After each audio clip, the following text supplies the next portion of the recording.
السلام علیکم ناظرین ہماری آج کی ویڈیو کا ٹاپک ہے حقیقت چاہے کچھ بھی ہو پیش کرنے کا انداز اعلیٰ ہونا چاہیے۔ دو عورتیں آفس میں ایک دوسرے سے بات چیت اس طرح کرتی پائی گئیں۔ پہلی عورت دوسری سے: میری تو کل شام اچھی گزری، آپ کی کیسی رہی؟ بہت بری، میرے میاں گھر آئے، 3 منٹ میں کھانا کھایا اور سو گئے۔ تمہارے ساتھ کیا ہوا؟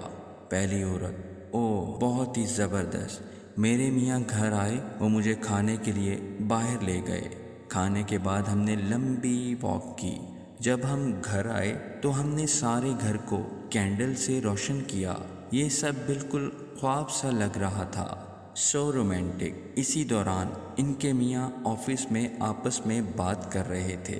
پہلے میاں دوسرے سے: آپ کی شام کیسی گزری؟ دوسرا میاں: بہت اچھی، میں گھر گیا، کھانا میز پر تھا، کھایا اور سو گیا، آپ سناؤ؟ پہلے میاں: بہت مشکل تھی یار، میں گھر گیا، کھانا بھی نہیں پکا تھا، کیونکہ میں نے بجلی کا بل ادا نہیں کیا تھا تو گھر کی بجلی کٹی ہوئی تھی، پھر مجھے باہر کھانے کے لیے بیوی کو لے کے جانا پڑا، کھانے کا بل اتنا زیادہ تھا کہ واپس گھر آنے کے لیے کرایہ ہی نہیں بچا تھا، تو پھر ہمیں گھر گھنٹوں چل کر آنا پڑا، جب گھر آئے تو سارا گھر اندھیرے میں ڈوبا تھا، تو یاد آیا کہ بجلی کٹی ہوئی ہے، روشنی کے لیے موم بتیاں جلانی پڑی۔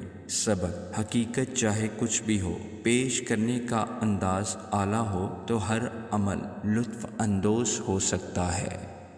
ناظرین، امید کرتے ہیں کہ آپ کو ہماری آج کی ویڈیو پسند آئی ہوگی، تو اسے لائک کیجیے اور چینل کو سبسکرائب کر لیجیے۔ شکریہ۔